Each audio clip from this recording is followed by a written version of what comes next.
정용택 목사의 쉐마 바이블입니다. 우리가 지금 레위기의 말씀을 계속해서 묵상하고 있습니다.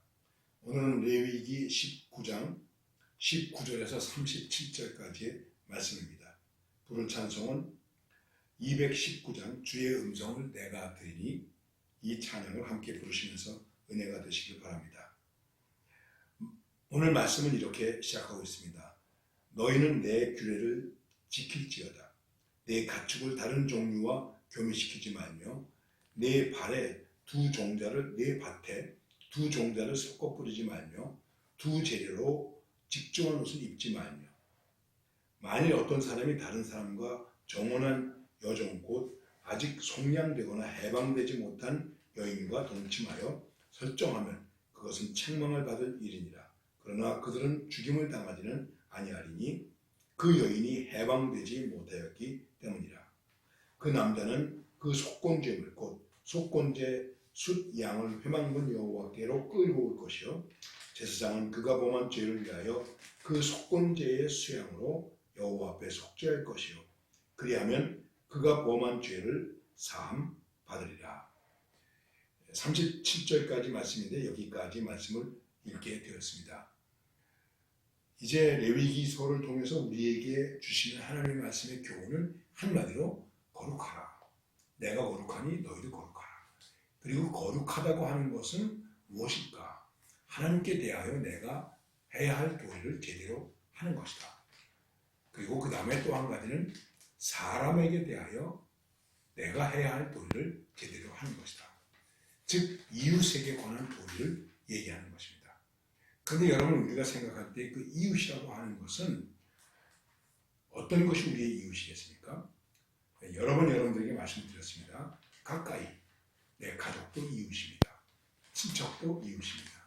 그리고 원수까지 이웃입니다. 원수까지도 이웃이 될 수 있어야 된다는 것을 성경은 말씀하고 있습니다. 더불어서 자연, 환경 다 우리의 이웃입니다. 이 말씀을 전체적으로 보면은 어떻게 이해할 수 있는 것이냐면 이런 것들을 파괴시키는 일을 하지 말아요.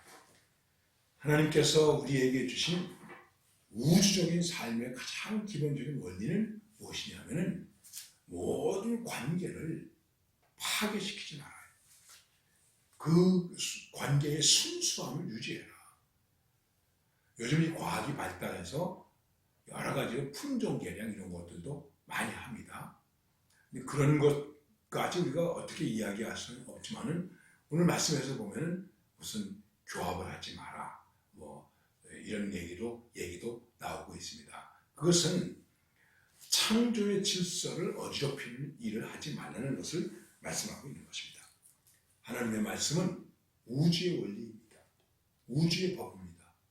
그래서 소위 정의, 평화, 창조의 질서의 보존 이런 것들이 우리들의 삶 속에서 아주 중요한 것입니다. 문제는 이런 것들을 깨트리기 때문에 문제가 되는 것입니다. 힘이 있다고, 강하다고, 지배하고, 착취하고, 억압하고 그런 일들을 하지 못하게끔 지금 이 말씀을 하고 있는 것입니다. 그런 가운데 사람들과의 관계, 약한 사람들과의 관계도 물론이지만 땅에 대해서도 말씀하기를 다섯째 해에는 열매를 먹을지니 그리하면 너희에게 그 소산이 풍성하리라. 나는 너희 하나님 여호와니라. 너희는 무엇인지 피채 먹지 말라. 그리고 그 땅에 들어가거든 이제 과목을 심거나 그러면은 3년 동안에는 이제 그것을 먹지 말고 넷째 해부터 먹어라. 그래서 어떻게 길러야 되고 심지어는 어떤 것이 나옵니까? 땅에도 6년이 지나면 7년째 될 때 안식해야 되는 그러한 것들도 말씀하고 있는 것입니다. 그렇습니다. 오늘 우리들의 삶 속에서 우리들이 중요하게 생각해야 될 것은 평범한 삶 속에서 평범하게 지켜져야 할 관계들을 잘 지켜야 되는 것입니다. 사람과의 관계 속에서 억압하거나 누르거나 부적절한 관계를 맺거나 이런 일들이 우리들 속에 없어야 된다는 것입니다. 그리고 본질을 훼손시키는 그런 일들을 하지 말아야 된다는 것입니다. 순수함을 유지해야 된다는 것을 말하는 것입니다. 우리는 단군의 자손이다. 순수한 한 혈통이다. 이렇게 말하고 있습니다. 그런 혈통적인 의미가 아니라 우리들의 모든 삶 속에서 정말 순수함을 지켜야 된다. 그게 뭐겠습니까? 거룩함이죠. 이거는 내 법이다. 이거는 나의 규례다.